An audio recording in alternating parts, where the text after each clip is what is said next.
오늘부터 시작해서 8주 동안 제가 느헤미야 말씀을 설교하도록 하겠습니다. 왜 느헤미야 말씀이 회복과 연관되어져 있을까요? 그것을 알기 위해서는 이스라엘의 역사를 조금 알아야만 합니다. 그래서 먼저 이 느헤미야가 배경이 되어졌던 이스라엘의 역사를 먼저 간략하게 좀 살펴보도록 하겠습니다. 다윗 왕에 의해서 이스라엘은 통일 왕국을 만들게 되어집니다. 그런 이스라엘이 기원전 922년 남북으로 분열이 되어지고 기원전 722년에 북왕국 이스라엘이 아시리아에 의해서 멸망을 당하게 되어집니다. 북이스라엘은 그렇게 멸망을 당하게 되어지고 남유다는 기원전 586년에 바벨론에 의해서 멸망을 당하게 됩니다. 그런 상황 속에서 기원전 539년 그 지역에 굉장히 큰 정치적인 변화가 일어나게 되어집니다. 페르시아라는 나라 들어보셨죠? 성경에는 바사라고 기록이 되어졌는데 페르시아라는 나라가 일어나서 그 당시에 가장 강력한 나라였던 바벨론을 정복하고 대제국을 만들게 되어집니다. 아수르와 바벨론에 의해서 포로로 잡혀갔었던, 그래서 바벨론 땅에서 살아가고 있었던 사람들이 이제 어느 나라의 포로가 되어지게 됐죠? 이제는 페르시아의 포로가 되어졌어요. 바벨론으로 잡혀간 이후에 바벨론이 페르시아의 멸망을 당하게 되어지니까 이제는 페르시아의 포로민으로 이스라엘 사람들이 살아가게 되었습니다. 그런데 바벨론은 제국을 이룰 때 굉장히 억압 정치를 썼어요. 그래서 포로로 데리고 가고 그 나라 문화라든지 이런 것들을 억압하고 자유를 허락하지 않는 그런 정책을 썼는데 페르시아는 그와 반대적으로 유화 정책을 썼습니다. 그래서 각 나라들이 자치적으로 어느 정도 통치권을 행사할 수 있게 되어지고 그리고 그들이 믿는 신앙을 허락해줘서 자유롭게 그들이 가지고 있는 신앙을 가지고 예배를 드릴 수 있도록 이제 그렇게 허락을 해줍니다.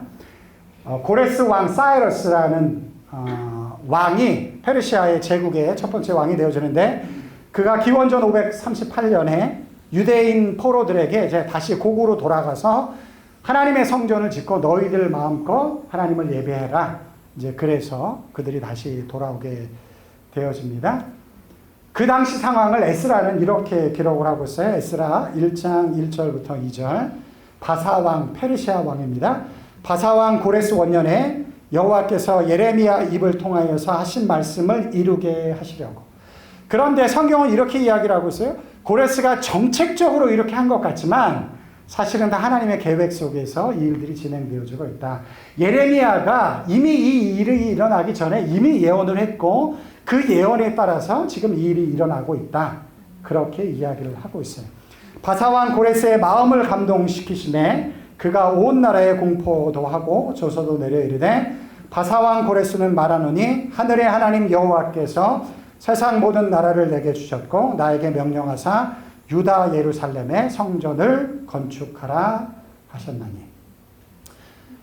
고레스 왕은 아마 하나님을 잘 믿는, 이렇게 신실하게 믿는 왕은 아니었을 거예요. 정책적인 것을 위해서 유화 정책을 썼지만 그러나 그 모든 것들이 하나님의 주권 안에서 이루어지고 있다라고 그렇게 성경은 이야기를 하고 있습니다. 여러분, 이게 하나님의 역사예요. 하나님의 역사. 하나님이 이 세상의 모든 역사를 주관하고 있습니다. 우리가 보기에는 세상의 큰 나라들의 정책에 의해서 세상이 이끌려지는 것 같지만 보이지 않게 하나님은 역사하고 있어요. 여러분, 하나님의 역사라는 게 뭐 신비하게 뭐 이상한 일을 이 세상 가운데 하시는 게 아니고, 물론 그럴 때도 있지만 보편적인 건 뭐냐면 이 세상의 역사 속에 하나님이 들어오셔서 고레스의 마음을 움직이시고 그 세상의 역사 속에서 하나님의 역사를 이뤄나가시는 그런 일들을 하나님께서 이루어 가신다는 것입니다. 그 믿음을 가지고 사셔야 돼요. 세상의 모든 역사는 하나님이 주관하십니다. 이스라엘 역사가 그걸 우리들 가운데 보여주고 있어요. 그 믿음 없이 우리가 어떻게 하나님의 구원을 확신할 수 있겠습니까? 저는 확신해요. 하나님이 이 세상의 주인이시다.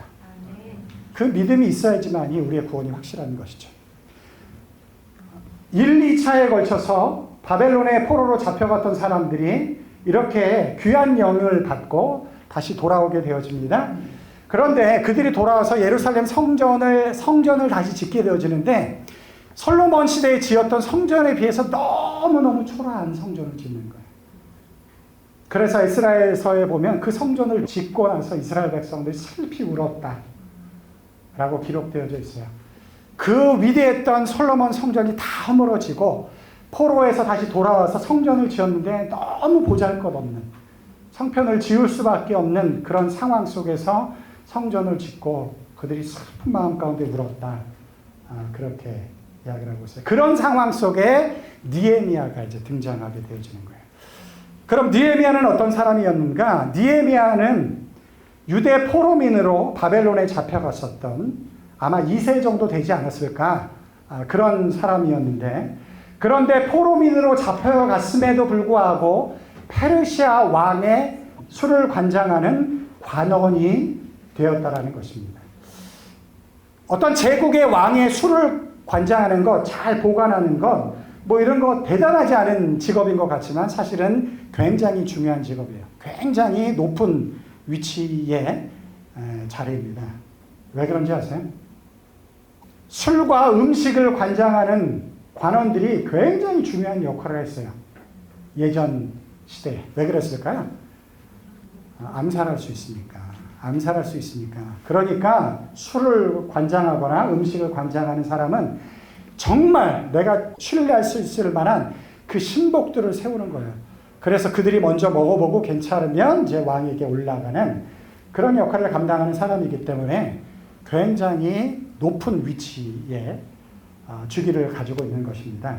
그런데 놀랍죠? 느헤미야가 포로민이었는데 그 장르리까지 올라가게 되어졌어요. 그 사실을 성경에 이야기하고 있지 않기 때문에 뭐 우리가 정확히는 알 수 없지만 어쨌든 대단히 유능했던, 신실했었던 사람인 것 같습니다. 그런데 느헤미야가 중요한 이유는 뭐냐면 그가 포로민임에도 불구하고 페르시아 제국의 그 높은 자리까지 올라갔기 때문에 느헤미야가 중요한 게 아니고, 사실 중요한 이유는 뭐냐면 느헤미야가 다시 이스라엘로 돌아와서 140년 동안 누구도 손을 대지 못했던 그 성벽을 재건하는 일을 느헤미야가 유다 총독이 되어져서 예루살렘에 와서 52일 만에 그 일을 완성한다라는 것입니다. 그래서 느헤미야가 굉장히 유명한 사람이에요. 140년 동안 아무도 손을 못댔어요. 너무너무 중요한 건 사실인데, 그들의 안전과 신앙을 위해서 너무너무 중요한 성벽인데 140년 동안 아무도 손을 대지 못하는 그 성벽을 느헤미야가 와서 52일 동안에 다시 재건하게 되어진다는 것이에요. 이런 일이 가능할까요? 가능하지 않으면 제가 설교를 하지 않겠죠? 가능했기 때문에 설교를 하는 것입니다. 여러분, 느헤미야에 많이 나오는 그 성경 구절이 있어요. 하나님의 선한 손이 도우심으로. 하나님의 선한 손이 도우심으로. 하나님이 도우시면 140년 동안 하지 못했던 일을 50일 만에 이뤄내는 줄 믿습니다. 그게 하나님의 능력이에요. 하나님의 역사예요. 물론 느헤미야가 위대했습니다. 50일 동안 진행하면서 모든 일이 다 순적하게만 된 것은 아니에요. 그러나 하나님께서 느헤미야의 마음을 움직이셨고 그를 사용하셔서 140년 동안 건드릴 수 없었던 문제를 52일 동안에 회복시키시는 그런 역사가 그에게 있었다는 것이죠. 저는 이런 역사가 여러분들 가운데 일어나길 주님의 이름으로 축원합니다. 아마 여러분의 인생 가운데 어딘가 혹시 무너져서, 그러나 시간이 너무 오래 지나고 나서 누구도 도울 수 없는 그 무너진 것을 고민하면서 그냥 시간만 보내는 그런 모습들이 아마 우리들 가운데 있을 수도 있다라고 저는 생각을 합니다. 그때 느헤미야처럼 하나님이 도우셔서 그 삶에 무너진 것들이 회복되어지는 놀라운 역사가 이루어지기를 주님의 이름으로 축원합니다. 그걸 위해서 하는 거예요. 그것을 위해서. 좀 기대하셨으면 좋겠어요. 지난주 예배가 끝나고 나서 한 집사님이 저와 함께 식사를 하게 되어졌는데, 그 집사님이 저에게 간증을 하고 싶다고 하더라고요. 목사님께 꼭 이야기 드리고 싶다고. 그래서 이제 제가 그 간증을 듣게 되어졌어요. 여전도회가 올인원 모임을 하고, 그리고 나서 이제 몇 번에 걸쳐서 이렇게 집사님들이 함께 모여서 기도하는 그런 시간들을 가지게 되어졌습니다. 그 집사님도 이제 그런 모임들을 참여하면서 굉장히 큰 은혜가 있었고 도전이 되어졌어요.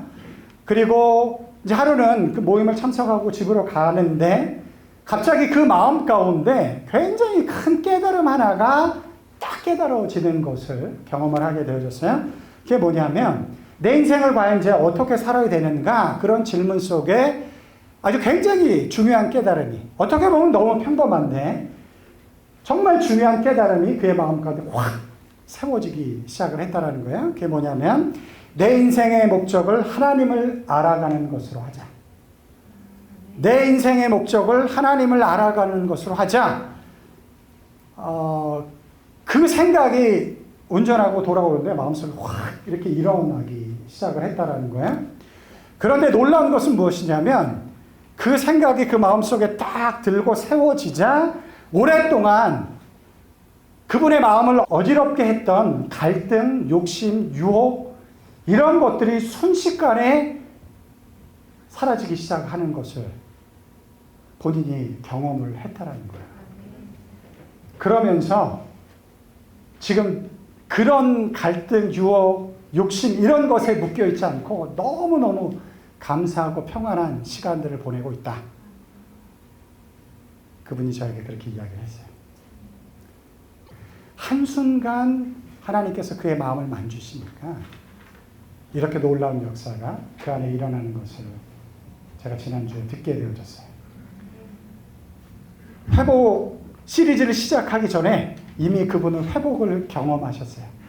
아마 이런 회복이 나에게 이루어졌다는 그 감격 속에서 아마 이 말씀을 듣게 되지 않을까. 그런 기쁨이 저에게 있습니다. 140년 동안 아무도 손을 대지 못했던 그 일들이 하나님의 선하신 도움의 손길이 있을 때 52일 만에 회복되어지는 역사가 우리들 가운데도 일어날 수 있을 줄 믿습니다. 좀 그런 기대감을 가지고 이 말씀 시리즈를, 또 여러분들이 해야 될 기도와 실천을 여러분들이 감당해 나갈 수 있는 그런 시간이 되었으면 좋겠습니다. 오늘 설교 제목 혹시 뭔지 아시나요? 회복의 시작. 이제 회복에 대해서 우리가 말씀을 나누게 되어졌는데, 그럼 회복은 어떻게 시작되어지는가? 오늘 제가 두 가지를 이야기하려고 해요. 굉장히 중요한 말씀이니까 잘 들어주시면 좋을 것 같아요. 2절부터 4절까지의 말씀 제가 한번 읽어보도록 하겠습니다. 느헤미야서 1장 2절부터 4절. 내 형제들 가운데 하나인 하나니가 두어 사람과 함께 유다에서 내게 이르렀기로 내가 그 사로잡힘을 면하고 남아있는 유다와 예루살렘 사람들의 형편을 물은즉. 포로로 잡혀가지 않았지만 여전히 남아있었던, 그런데 포로로 잡혀갔던 사람들은 다 유능한 사람들이었어요. 거기 남아있는 사람들은 어떻게 보면 사실 보잘것없는 사람들이었거든요. 그 남아있는 사람들의 형편을 들으니까 너무 어려운 거예요. 3절에 이렇게 이야기를 합니다. 그들이 내게 이르되 사로잡힘을 면하고 남아있는 자들이 그 지방 거기에서 큰 환난을 당하고 능욕을 받으며 예루살렘 성은 허물어지고 성문들은 불탔다 하는지라. 그들을 보호해 줄 수 있는 것들이 아무것도 없는 거예요. 성벽은 다 무너지고 성문도 해파되어져서 그들을 보호해 줄 수 있는 것들이 아무것도 없는 그런 상황의 소식을 느헤미야가 듣게 되어집니다. 그때 느헤미야가 이런 반응을 보여요. 4절 말씀입니다. 우리 다 같이 한번 읽어볼게요. 시작. 내가 이 말을 듣고 앉아서 울고 수일 동안 슬퍼하며 하나님 앞에 금식하며 기도하며. 제가 회복의 시작의 두 가지 조건을 오늘 말씀드리려고 하는데, 한번 여러분들이 생각해 보실래요? 회복의 조건 뭐가 있을까요? 기도. 네, 기도라고 이야기하셨어요? 기도 맞습니다. 그러나 기도가 첫 번째 조건은 아니에요. 기도보다 앞서야 되는 것이 하나 있습니다. 그건 뭐냐면 회복의 첫 번째 조건은 애통함입니다. 회복의 첫 번째 조건은 애통함이에요.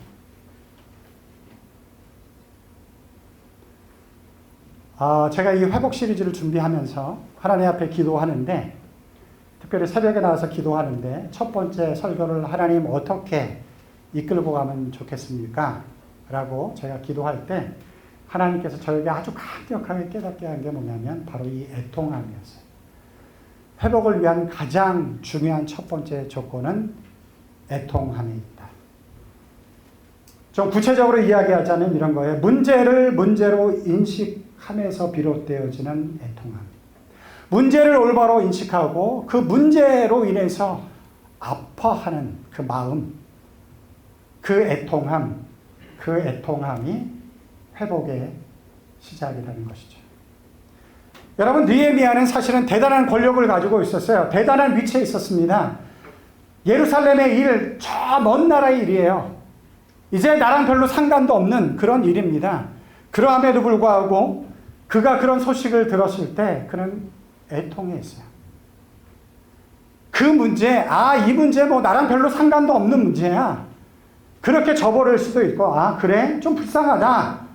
그러니까 내가 가지고 있는 권력과 능력을 통해서 좀 도와줘야지. 이 정도만 해도 느헤미야 참 괜찮은 사람이다. 그렇게 이야기할 수 있었던 그런 상황이 있었습니다. 그러나 느헤미야는 그렇게 할 수가 없었어요. 왜 그러냐면 그의 마음 가운데 애통함이 생겼어요. 저는 이런 것들을 거룩한 애통함이라고 좀 이야기하고 싶어요. 거룩한 애통함이 그의 마음 가운데 들어왔다는 거예요. 이스라엘의 예루살렘의 그 참담한 현실을 그냥 들을 수가 없는 거예요. 나랑 별로 상관없고 그 문제를 크게 문제화시킬 필요도 없지만, 그러나 그 문제가 얼마나 중요한 문제인지를 인식하고 그 문제를 자기 것으로 감쌈으로 인해서, 받아들임으로 인해서 그 마음 가운데 일어났던 그 애통함, 그 애통함이 없었다라고 한다면 이스라엘의 이런 회복의 역사는 결코 일어나지 않았다라는 것입니다. 이런 애통함, 회복의 첫 번째 아주 중요한 조건이라는 것이죠. 요엘서 2장 12절에 이런 말씀이 있어요. 우리 다 같이 한번 읽어보겠습니다. 여호와의 말씀에 너희는 이제라도 금식하고 울며 애통하고 마음을 다하여 내게로 돌아오라 하시니. 회복이라는 것은 어떻게 보면 다시 하나님 뜻 안으로 돌아가는 것인데, 그런 것인데 그것을 위해서 하나님께서 요구하시는 게 뭐냐면 애통하고 마음을 다하여 내게로 돌아오라. 애통하고 마음을 다하여 내게로 돌아오라. 누가복음 23장 27절 28절 말씀. 예수님께서 십자가를 지고 골고다 언덕으로 올라가십니다. 그때 그를 따르던 많은 여인들이 눈물을 흘리면서 울었어요. 그때 예수님께서 그 눈물을 흘리는 여인들에게 이렇게 이야기를 하셨어요. 27절입니다. 또 백성과 그를 위하여 가슴을 치며 슬피 우는 여자의 큰 무리가 따라오는지라. 28절을 다 같이 읽어보겠습니다. 시작. 예수께서 돌이켜 그들을 향하여 이르시되 예루살렘의 딸들아 나를 위하여 울지 말고 너희와 너희 자녀를 위하여 울라. 십자가를 지고 가시는 예수님께서 나를 위하여 울지 말라 그러면서 이렇게 이야기를 하셨어요. 너희와 너희 자녀를 위해서 울어라. 너희와 너희 자녀를 위해서 울어라. 고난의 시기가 올 것이다. 하나님의 구원의 역사가 희미해진 그런 때가 올 것이다. 유혹이 너희에게, 너희 자녀들에게 찾아올 것이다. 나를 위해서 울지 말고 너와 너희 자녀를 위해서 울어라. 우리가 자주 부르는 찬양 중에 이런 찬양이 있습니다. 아버지, 당신의 마음이 있는 곳에 나의 마음이 있기를 원해요. 아버지, 당신의 눈물이 고인 곳에 나의 눈물이 고이길 원해요. 우리가 이런 찬양은 부르는데 과연 진짜 우리가 아버지의 마음이 있는 곳에 우리의 마음이 있었던지, 아버지의 눈물이 있는 곳에 우리의 눈물이 있었는지, 그 하나님 아버지의 애통함을 가지고 우리가 정말 눈물을 흘리며 애통했는지, 느헤미야처럼 내가 누릴 수 있는 거 다 가지고 있으니까, 나는 안락하게 살 수 있으니까 저 땅에서 일어나는 문제 나랑 별로 상관도 없어, 그저 조금만 도와주면 되지, 그렇게 우리의 삶을 살아가고 있지는 않은지. 때로는 우리의 삶의 문제가 있어서 우리의 삶의 일부분이 무너져 있음에도 불구하고 그 부분에 대해서, 그 부분이 무너졌기 때문에 나에게, 우리 가정에게, 아니면 우리 교회에게 미치는 영향이 대단히 큼에도 불구하고 그것에 대한 심각성이 우리들 가운데 느껴지지 않기 때문에 애통하지도 않고 그냥 살아가는 건 다 그런 거지 뭐. 140년 동안 해도 아무도 회복시킬 수 없는 일인데 그걸 누가 하겠어. 그렇게 막연하게 던져놓고 내 삶의 일부가 무너졌음에도 불구하고 그것 때문에 아파하거나 애통하지 않고 그냥 살아가고 있는 우리의 모습이 있지 않은지. 제가 목회자로 사역을 하다 보면 저에게도 그런 부분이 있겠지만 어떤 성도를 볼 때 그 성도의 삶의 어떤 부분이 무너져 있는 것을 볼 때가 있어요. 안타깝죠. 그러나 성도가 그걸 못 봐요. 그것이 얼마나 심각한 문제인지를 깨닫지 못해요. 그리고 무너진 채로 그냥 살아가고 있어요. 개인적으로 아니면 그 가정에게 엄청난 영향을 미치고 있는데, 부정적인 영향을 미치고 있음에도 불구하고 마치 140년 동안 아무도 손을 대지 않은 것처럼 손대지 않고 그냥 다 그런 거겠지 뭐. 그렇게 생각하고 넘어가는 것들이 너무 많다라는 것이죠. 회복의 첫 번째 조건은 애통함입니다. 혹시 여러분들의 삶에 무너진 부분이 있으신가요? 그런데 그 무너진 부분을 향해서 애통한 마음이 있으신가요? 저는 이 부분이 먼저 회복되어져야 된다고 믿습니다. 이 부분이 회복되어져야 돼요. 그런 하나님 안에서의 거룩한 애통함이 우리들 가운데 있을 때 그 다음 조건이 만들어지기 때문에 그래요. 그 다음 조건이 뭐냐면 기도예요. 기도. 여러분의 애통함이 있을 때만이 진지하게 하나님 앞에 기도할 수 있어요. 하나님을 절대적으로 붙잡고 기도하게 되어진다는 것이에요. 그런 애통함이 없으면 기도가 그렇게 오래가지 않습니다. 그 문제를 붙잡고 하나님 앞에 처절하게 씨름하면서 기도하잖아요. 여러분, 느헤미야가 52일 동안 성벽을 쌓는데 52일 동안 그냥 순적하게 쉽게 성벽을 쌓았느냐? 그렇지 않아요. 느헤미야에게 큰 도전이 옵니다. 생명의 위협이 옵니다. 그러나 그는 포기하지 않았어요. 왜 포기하지 않았을까요? 그의 마음 가운데 애통함이 있었어요. 하나님이 주신 그 애통함이 있었어요. 그 애통함이 기도로 발전하게 되어졌고, 그 기도를 가지고 실천할 때 어려움이 오지만, 낙심되어지는 일이 오지만 포기하지 않았던 거예요. 첫 번째 이 애통함은 두 번째 회복의 조건으로 우리를 이끌고 갑니다. 그게 뭐죠? 기도예요, 기도. 느헤미야는 애통하는 것에서만 끝나지 않았어요. 그럼 아무런 소용이 없습니다. 그 애통함을 원동력으로 삼아서 그걸 가지고 주님 앞에 나아가서 기도하기 시작했어요. 느헤미야처럼 그 마음 가운데 큰 애통함을 가지고 주님 앞에 나왔었던 한 명의 여인이 있습니다. 수로보니게 여인이라는 여인이에요. 그 여인에게 왜 애통한 마음이 있었냐면 딸이 귀신에 들려 있었기 때문이에요. 여러분 한번 상상을 해보십시오. 여러분 딸이 귀신 들려서 상상하지 못하는 일들을 하고 있다라고 한번 여러분들이 생각을 해보세요. 여러분 자녀 중에 한 명이 귀신 들려서 시도 때도 없이 뭐 자해를 하거나 뭐 바깥을 나가거나 뭐 이런 일들이 여러분들 가운데 벌어진다라고 한번 생각해 보세요. 그 엄마의 마음이 어떻겠어요? 애통한 거죠. 표현할 수 없는 애통함이 그녀에게 있는 거예요. 그런데 그 애통함이 그 여인을 움직이기 시작해요. 예수님께로 오게 만듭니다. 그 여인은 이방인이었고 여자였어요. 그 당시 이방인이고 여자가 유대인인 남자인 예수님 랍비에게 온다는 것은 있을 수 없는 일이에요. 그러나 그 딸의 애통함을 바라보면서 그 애통함 때문에 그 모든 장벽을 뛰어넘을 수 있는 용기와 담대함이 있는 거예요. 그 애통함을 가지고 그 여인이 예수님께 옵니다. 예수님께 내 딸을 고쳐달라고 이야기를 하죠. 예수님이 이렇게 이야기를 하십니다. 자녀로 먼저 배불리 먹게 할지니 자녀의 떡을 취하여 개들에게 던짐이 마땅치 아니하다. 나는 유대인을 위해서 왔지 너처럼 이방인을 위해서 온 게 아니야. 그러니까 개 같은 너에게 하나님의 은혜를 나눠줄 수 없어. 이런 표현이에요. 예수님이 의도가 있었어요. 예수님이 뭐 나쁜 분이라서 그런 게 아니고 의도가 있었어요.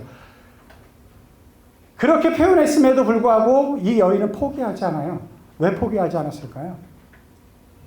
애통함이 있는 거예요. 딸을 향한 애통한 마음이. 그 여인이 이렇게 이야기를 합니다. 주여 올소이다마는 상 아래 개들도 아이들이 먹던 부스러기를 먹습니다. 나를 개로 취급해도 괜찮습니다.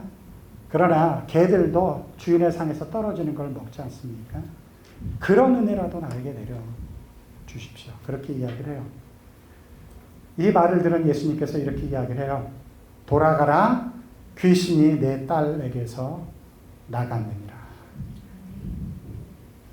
이 여인의 믿음은 도대체 어디서 나온 걸까요? 이 여인의 믿음은. 저는 딸을 향한 그 애통함, 그의 삶이 무너지고 있는 그 현실을 바라보면서 그 현실을 문제로 인식하고 그것을 애통하게 받아들이고, 뭐 애통할 수밖에 없죠. 그 애통함을 가지고 주님 앞에 나아갈 때 그 애통함이 모든 장벽들을 넘게 하고 결국은 하나님의 구원의 역사를 경험케 하시는 그런 놀라운 일들을 이루었다는 것입니다. 52일 동안 저희들이 이제 기도를 하고 실천을 할 것입니다. 그 52일 결코 만만치 않을 거예요. 여러분들 52일 동안 매일 기도하는 거 결코 쉽지 않을 수도 있습니다. 내가 결정한 거 실천한다는 것 결코 쉽지 않을 수 있어요. 그러나 이번 한 주일 동안 제가 여러분들에게 기도 부탁을 요청하는 것은 여러분들이 가지고 있는 기도를 드리는 것도 중요하지만 하나님, 내 삶의 무너진 부분을 향한 애통한 마음을 나에게 달라고. 내 삶의 무너진 부분을 향한 그 애통한 마음을 나에게 주셔서 그 애통함이 원동력이 되어져서 하나님 앞에 기도의 자리로 나아가게 하시고 52일의 기도, 그 실천의 시간을 승리케 하시는 하나님의 역사가 우리들 가운데 이루어질 수 있도록 해달라고, 그렇게 기도하는 한 주간이 되어지기를 주님의 이름으로 축원합니다.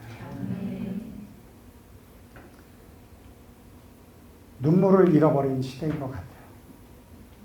애통함을 잃어버린 시대인 것 같아요. 제가 새벽 기도를 하다가 하나님께서 야, 니에미야 봐라. 나라 민족을 위해서 저렇게 기도하는데 너는 뭐하고 있니? 그래서 저는 나라 민족을 위해서 기도하려고 해요. 52일 동안. 그러면서 하나님께서 저에게 생각나게 하신 그림이 있었어요. 그게 뭔지 아십니까? 제가 초등학교 5학년 때 여의도 광장에서 있었던 부활주일 예배, 새벽에. 그 여의도 광장이 다 차서 그 여의도 광장으로 가는 대교에 서서 예배를 드려야 했던 그런 시대가 우리 대한민국에 있었는데, 지금 이 대한민국이 얼마나 어렵습니까? 교회가 지탄을 받고 있고 손가락질 당하고 있는데도 우리는 애통해하지 않아요. 우리의 눈물이 말랐습니다. 그러니 기도가 안 되죠. 진실한 기도가, 포기되어지지 않는 기도가 안 되는 거죠. 52일간의 기도와 실천을 시작하면서 특별히 이번 한 주간 동안 하나님, 이 땅에서 무너지고 있는 것들로 인해서 가슴 아파하게 하시고 그것이 원동력이 되어져서 기도하게 해 주시옵소서. 내 삶의 무너진 부분 때문에 그것을 그냥 흘러버리지 않게 하시고 그것을 향한 애통한 마음을 주셔서 52일 동안 기도할 때 그 삶의 무너짐이 회복되어지는 놀라운 역사가 있게 해달라고, 그렇게 기도하는 한 주간이 되시길 주님의 이름으로 축원합니다. 사랑하신 주님, 예수님께서 십자가를 지고 골고다로 올라가실 때 나를 위해서 울지 말고 너희와 너희 자녀를 위해서 울라. 그렇게 말씀하시며 우리가 어떤 세상을 살고 있는지를 주님께서 말씀하셨습니다. 우리와 우리 자녀들 위해서 눈물로 기도하며 하나님 앞에 나아가야 되는 그런 시대를 살고 있는데 아버지 하나님, 우리는 울지 않습니다. 우리는 애통하지 않습니다. 그냥 살만 하기 때문에 내 삶의 일부가 무너져 있음에도 불구하고 손대지 않고 그냥 그렇게 우리는 살아가고 있습니다. 사랑하신 주님, 회복이라는 주제로 느헤미야 말씀을 시작하면서 이번 한 주간 우리의 기도 제목이 눈물이 회복되어지는, 애통함이 회복되어지는 그런 한 주간의 기도가 되어지기를 간절히 소원합니다. 우리의 눈물을 회복시켜 주시고 이 세상을 향한, 나의 인생을 향한 애통함을 회복시켜 주셔서 아버지 하나님, 그 문제를 부여잡고 주님 앞에 나아갈 수 있는 원동력이 되어지게 하시고, 그래서 52일간의 기도와 실천을 넉넉히 감당해 나갈 수 있도록 우리를 축복해 주시옵소서. 아버지 하나님, 우리의 뜻만 가지고 해결되어 줄 수 없사오니 성령 하나님께서 우리들 가운데 임재해 주셔서 그 애통함을 가지고 주님 앞에 나아갈 수 있는 복된 한 주간의 삶이 되어 줄 수 있도록 우리를 축복해 주시옵소서. 이 모든 말씀을 우리의 주 되신 예수 그리스도의 이름으로 기도드리옵나이다.